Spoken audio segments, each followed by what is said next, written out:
We have two very special guests today. The title of their talk is Awaken to Oneness. And it's kind of cool because these two individuals who call themselves twin flames actually met here in 1996. Yeah. They had attended something. They did not know each other, but apparently, since that meeting, they're pretty inseparable. Pretty much.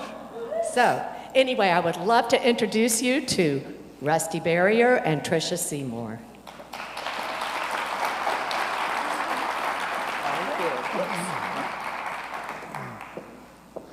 So now we go find our mark. Yes, we met here. So, did you want to tell them the story? Well, I guess I could. Anyway, it was May 4th, 1996, and there was a lady... A long, long time ago. in a galaxy far... No. That's a different one. Anyway, Ruth Montgomery was speaking here that night, and I knew who Ruth was because I had read her book, Strangers Among Us, when I was in my early 20s. So I heard, come to this tonight, be with your friends. And so I did. I listened. You'll notice about Tricia and I, we tend to listen to guidance. She, on the other hand, had no idea who Ruth was, and... I was in a place, and many of you have been there, I'm sure, where you just literally here to do something. It's a feeling sometimes it's actual words. For me, it was actual words, and I would get in my car and I'd be told, take a left, take a right, go in this building, you're gonna meet someone. And I was doing this and having fun and meeting new people, and it was a wonderful experience. And I did get a flyer about Ruth Montgomery. I didn't know who she was, but I heard very loud and clear I needed to come here. I was gonna meet someone. Now, back in the day, I was late everywhere. So if you were here back then, Ruth Montgomery filled this place with standing room only, and I was late. So I'm up in the balcony, I found one little seat, and I sat down. She did her talk, did a great job, and at the end, I kept hearing, I'm gonna meet someone, and I'm sitting here going, okay, so show me who I'm gonna meet. You know, it's full. Who am I gonna meet? And the building's emptying out at that point. And it is. So I come out of the balcony and I stand back there at the back door, literally right over there. And people are going by and I keep asking my guidance inside, okay, is that the person? Is that the person? Is that the person? No, no, no, no. And I'm like, well then why am I here? Right? We never argue with spirit, right? And so what happened? So now what's happening is there are literally 5 people left in this auditorium. All right, myself, a client of mine who's talking to me about the breath work that I was doing back then and still do today, Alexis Rice, Cheyenne, whose last name I don't remember, but she's who brought Ruth in, and Carol McClendon and Alexis Rice. All right. I'm walking back, talking to my client. My client sees Tricia and goes, have you ever done breath work? And Tricia goes, well, no, but have you ever done it with anyone other than him? And the client goes, no. And she said, well, you need to understand at least 85% of what you get out of that session is his energy. Well, now, my ego likes this answer from someone I've never met, and she was cute too, so we're good to go at this point. So we start talking. I realize he's who I'm supposed to meet. So we start talking and we go out into the lobby and we find out we have a lot in common. Matter of fact, we literally know all the same people. We were both psychotherapists, which she didn't mention, I don't think. No. We're both PhD psychotherapists, and so we had worked with the same specialized population. We had done all these same things. And I'm thinking, who gave you my life script? I mean, it was like almost identical. And 3 years prior, one of the therapists in the community had told him he should meet me because of the specialty that we had. I know I have this book in my hand. I should probably give that to you. And so what took place was, at that point, we were both not in practice. We had moved on to doing corporate training. And so as corporate trainers, I had put a bid on a job, and I had talked with the lady who had the bid, and she said there were only 2 people. It had come down to 2 people on this bid, and I was one of 2, and she let me know on Monday. Please remember, this is now a weekend. So we start talking, and I let her know that I had just gotten my first corporate contract. and that there were only 2 people at the end. You see where this is going, right? So I figure Spirit wanted me to know I lost the contract and he won it. But I'm a little Slow? mischievous. Oh, mischievous, there we go. A little devious, that's probably a better word. I'm a little devious. So he tells me this, and I don't tell him I'm the other person on the contract. I look at him and I go, wow, that's interesting. What did you bid on that contract? How did you get that contract? How did you know what to bid? What did you do? What are you doing? I'm trying to find out why I lost, right? You know, and I'm transparent and enthralled. And so I look at her and go, well, you know, the CEO's wife is a client of mine, and she kind of told me what to bid. Exactly, right. Exactly. So I'm like very nice, and we exchange numbers. We're like, yeah, we'll go out for drinks or something later, no problem. I get in my car, and I'm yelling at God the entire way home. How dare you? I need that money. What are you doing giving that away? Ah! You know, having a little fit, and I swear I'm never going to call him because he stole my contract, right? Then she realized, wait a minute, if I date him, I get the money anyway. And while she was having a fit at God, I actually called my mother and said, I just met the woman I'm going to spend the rest of my life with.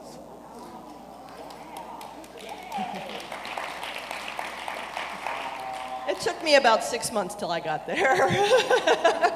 3 days. So anyway, this place holds a special bond for us and a special place in our heart because of the fact that this is where we met 7.5 decades, years, ago. millennia, whatever it is. This talk is not about twin flames, although we'll be doing a talk on twin flames another day. But we just realized through a number of then experiences that the 2 of us were meant to be together, and that we had been literally given the same life script. Yes. We literally were the same person in 2 bodies. It was weird. Because as a therapist, you know... Still is, by the way. You work through all that. You don't need anybody. It's just very odd to be in that place. Right. But before we met, which was a pivotal thing as far as I'm concerned, we both had a separate experience of oneness. And what is oneness? Oneness. Oneness is that point that will occur to each of us, perhaps multiple times, where we simply merge with all that is. For me, the first time that happened, I was very young. I was probably 6 or 7, and just completely went back into a state of non-being while happily spinning in my grandparents' side yard, you know, spinning. And from then on, it's an ongoing connection that you never again forget that you, God, and everything else are absolutely united. No separation, no space even for a breath between the 2. And as Amy sang, it's true. When you make that connection, because that was a love song that she sang, and we think it might have been from a man to a woman or a woman to a man, but the reality is, much like Rumi, that song was about the relationship between us and Source. That is oneness. That ultimate heart connection with all that is at any moment and every moment. You go for yours. All right. So before I met Rusty, I had studied with a Hindu guru for quite a while and had been meditating and praying and doing malas and bhakti yoga and all kinds of stuff. I'd been to silent retreats with Buddhist monks and nuns and had traveled quite a bit around the world. And one day, I just knew something weird was going to happen. And so I called a friend of mine and I said, come to my house. I don't know what it is, but I'm going to go away. So he came and he sat with me on the floor. It wasn't me. It wasn't him. It was lotus position on the floor. And I said, I have no idea what's going to happen, but you're here as my anchor to make sure I come back. Now you're going to make me cry. I'm not making anything happen. So I literally closed my eyes and went into a meditative state. And I went down a path, and I saw a cave, and I was very afraid to go in the cave. I was afraid I would get lost. But I went in the cave, and I went down, and as I entered the cave, lights started to shine. And one of the things that happened was I saw a theater, much like this, theater seating, just like this, and a stage. And in front of it were curtains. And the closer I got, the thinner the curtains became. And I started to feel just drawn to go to this stage. And I got up here like this on the stage, and all of a sudden, all around me were all the masters from every path. All the ascended masters, gods and goddesses, all around me. They had me go to my knees. They touched my third eye and my crown. Whew. And they said, separation is an illusion. We are one. You are one of us, as is everyone. We are all connected. Don't get lost in the illusion. Wow. My heart was open. I was sobbing.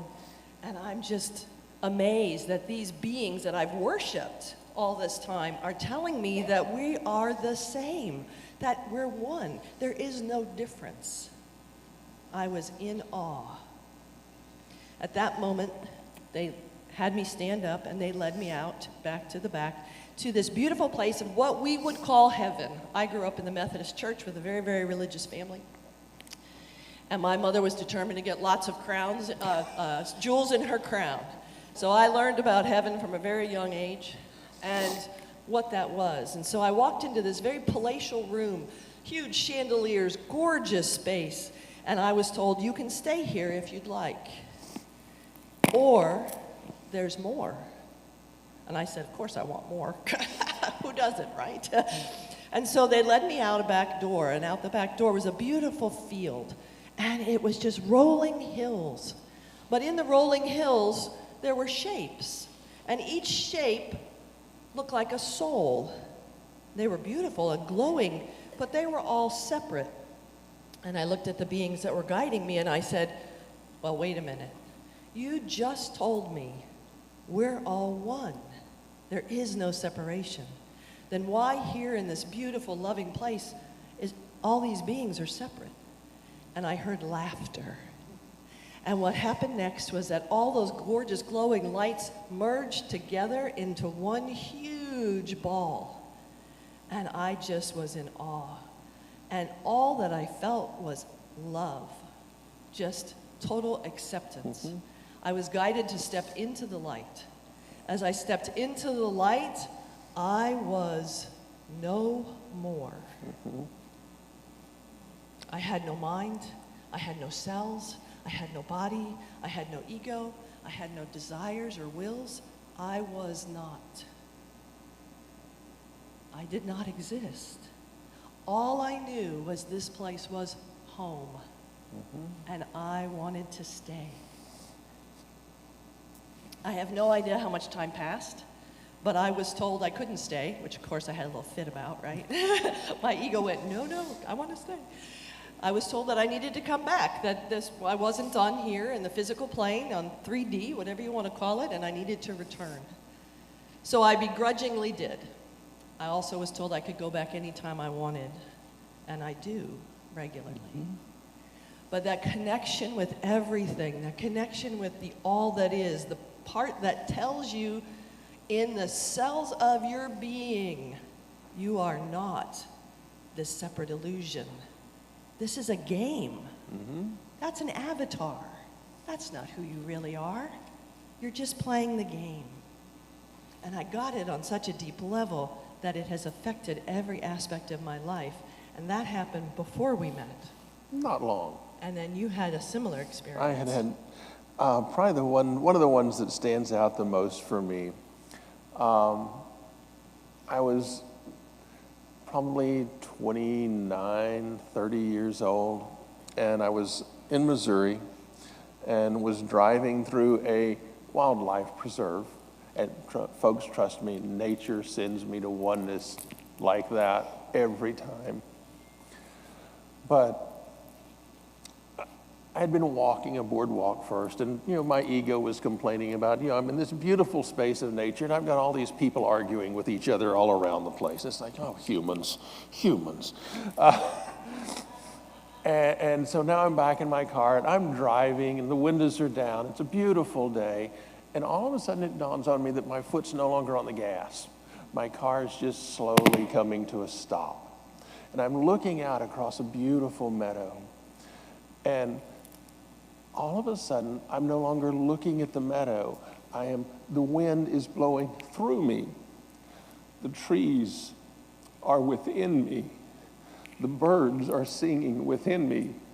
And then there's no me. And folks, this is truly oneness. When we hit oneness, there's no more us. There's no more individuated being. There is only source experiencing life. That's what oneness is. I have no idea how long I was there. It may have been 5 seconds. It doesn't matter. All right, it may have been 20 minutes. It doesn't matter. The moment you connect with Source, however you connect with Source, reminds you who you are. This life is not about wealth. This life is not about success. This life is about remembering who you are. It's a game set up with breadcrumbs and Easter eggs to take you home. I know a lot of this audience is very familiar with A Course in Miracles. All right? So, we're all just walking each other home. When we remember that, when I look out at your face, or your face, or your face, and I see not an individual, I see not a person, but I see God or Goddess in front of me, then I remember oneness. This is oneness. And so these are amazing experiences. The Hindus call it samadhi. The Buddhists might call it nirvana. Yet we come back here, and we're still here, and we still have relationships, and we still have to pay bills, and we still have to go to work or have a business. And so how do you do that? How do you, knowing all that we know, how do you step back in and live here now? We call that ascension. So everybody's always wanting, I want to ascend, I want to get out of here. I remember going to an event, again, here at Unity, with a guest speaker, and one of the ladies asked, when are those people going to be gone? Right? I think we all wouldn't know who those were. We're all like, what? But everybody wants to leave. They want to go someplace. And what actually we both realized is that the key to getting where we were, what we just described, is being more present here now. You cannot ascend if you are not grounded. If you have nothing beneath you on which to push off, you cannot ascend. You have to be here. Ascension is a word I came up with because I got we're talking the 90s here, folks, and I was tired of it then, and I'm still tired of it. I got so tired of everyone going, it's ascension time. Great, what does that mean? You haven't been here in your own body long enough, and I don't care how old your body is, folks. You haven't been in it long enough most times to actually, truly say, oh, this is where God is. This is where Goddess is. This is where I stand. Please take the time. Come fully into your body. Deal with all the crap that the bodies give you. all right? Whether it's trauma from childhood or whether it's just joy from childhood, whatever it may be, whether it's dealing with politics, whether it's dealing with whatever, deal with it, face it. You are source within a body. Be source, and at that moment you will no longer care whether you ascend or do not ascend, because you will be whole. And that's the message. And there are a few other amazing beings that I know you know who they are. One is Ram Dass. You know that he's been there, and he taught good, solid psychology about work on yourself, but don't take it so seriously, right? Have some joy in your life. Look at your shadow. Don't just wish it away. Embrace all of who you are, the light and the dark, the yin and the yang. There's also, of course, more recently, Eckhart Tolle, which many of you have read many of his books, who also gets it. He understands that this journey is about being completely present, accepting, being in the flow and accepting, and then learning how to release and let go and not identify with the pain body, right? What she just said is very important. Identify. What are you creating as your identity, and is it really serving you? Right? Because your identity, if it is anything other than source, is leading you back into duality. Do I identify as a parent, as a child? Do I identify as a husband? Do I identify as a therapist? What are my identities? Look at them. Decide if it's really something that's beneficial to you. And folks, lose your identities once in a while. I don't mean have them stolen. That's a whole different experience. But just lose them. Let them go. Richard Bach, in his book Illusions, actually made the statement, try being an imaginary being, and I'm paraphrasing here, because you will find that imaginary beings are often more real than blood and flesh ones. So lose your identities. Don't look at them, examine them. Perhaps that identity that you've held for so long is what's keeping you from remembering who you are. And another important thing is to surrender to the flow of life. I remember Rusty told me I needed to surrender, and of course I'm a control freak, and I'm like, I'm not surrendering, that's terrible, I shouldn't have to do that. I still have the headache from that frying pan. No! You know, when we fight, right, that means that's probably what we need to do. So we've learned to surrender. Now, it doesn't mean we don't argue, as we were joking. We just opened a 6,000 square foot event center called Intelekia. Another word, Rusty likes weird words. Which, by the way, is an actual Greek word, and it means the divine essence within. And that's what our center is dedicated to, is helping each and every one who comes through there access that inner divinity and bring it forth to full blossom in their life. So we have lots of classes and events and practitioners and wonderful stuff just up the street in Richardson. But I will tell you, we argued with Spirit. Spirit's like, it's time. We're like, no, it's not time. I'm it's happy time. being retired. No, it's not time. And then we were like, we live up in Allen, Plano area. So we're like, how about up here by us? And Spirit's like, no, Richardson sounds right. I'm like, I don't want to drive to Richardson. So you have these conversations, right, in your head with your guides and Spirit. And so here I am, little nobody, arguing and saying no. Well, guess what? We're in Richardson, in a beautiful place, and it has been amazing. And many of you have come. Many of you are here from there. Thank you for your support. And we have just grown amazingly fast in 1 year. And that's when you know you're in the right place, doing the right thing. Okay. It flows. To take a business, we both have built multiple businesses. We're serial entrepreneurs, among other things. But to take a business from ground zero, opening your doors, and to 1 year not only be breaking even, but actually be making money, even though it's a nonprofit, making money means we just can expand a little bit, is absolutely amazing. We did not do this. It was about the flow, about listening to what classes to bring, what people to bring in, all of that. So this is flow. And so look at your life. If you're struggling, if you're fighting, if you're arguing, release. Mm-hmm. Release, surrender. Allow the flow to happen. Be in the moment. The more and more you can do that every single day in all aspects of your life, whether it's your job, your relationship, or whatever, or traffic in Dallas, right? You can't just flow.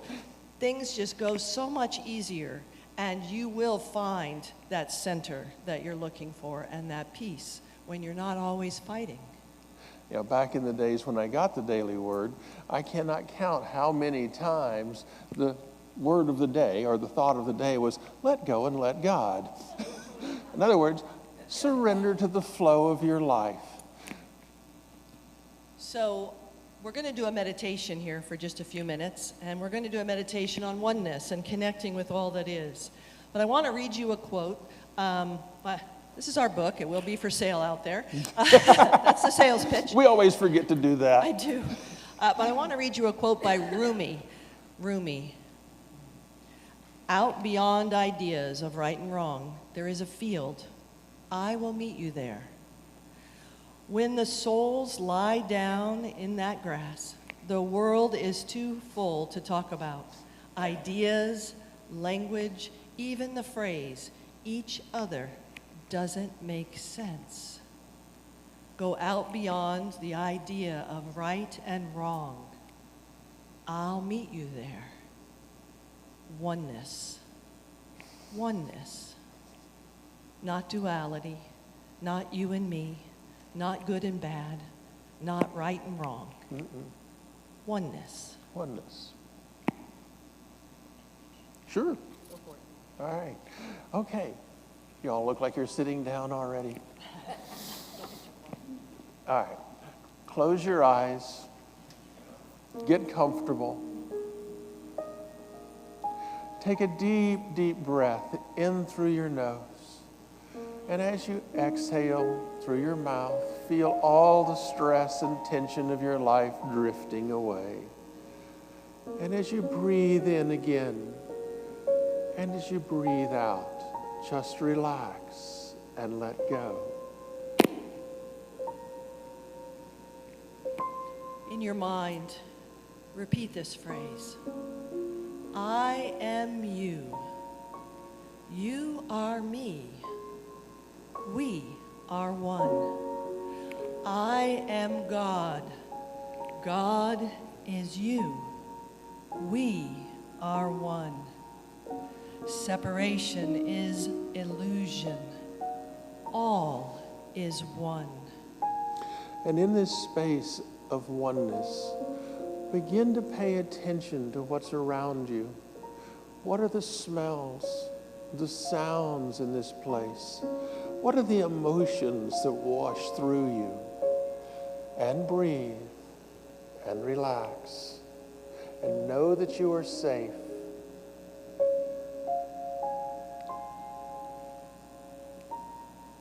And in your mind, repeat this phrase.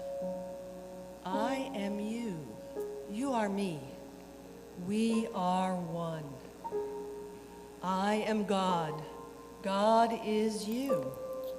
We are one. Separation is illusion. All is one. And now begin to pay attention to the trees and the birds, the grass, all the animals around you. Begin to feel yourself merging with all that you see until you see nothing but light. You feel nothing but love. Take a deep breath. Breathe. Breathe in unconditional love. Breathe in the peace that passes understanding. Breathe in this space. Feel this within you now. I am you. You are me. We are one. I am God. God is you. We are one. Separation is illusion. All is one. And as you breathe once again, See yourself drifting above the planet on which we live, out into the cosmos. Feel the unity of all. And now become aware that even this is moving with inside your consciousness, and all is one.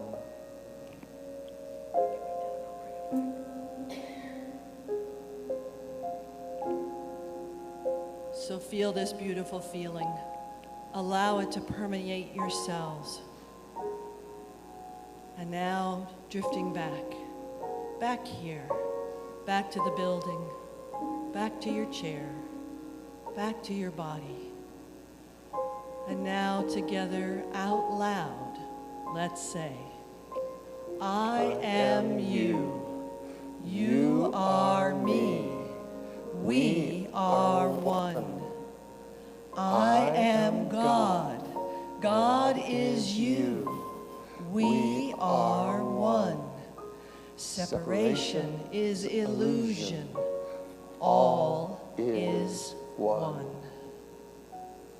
And when you're ready, wiggle your fingers and toes and open your eyes and come fully back to this place.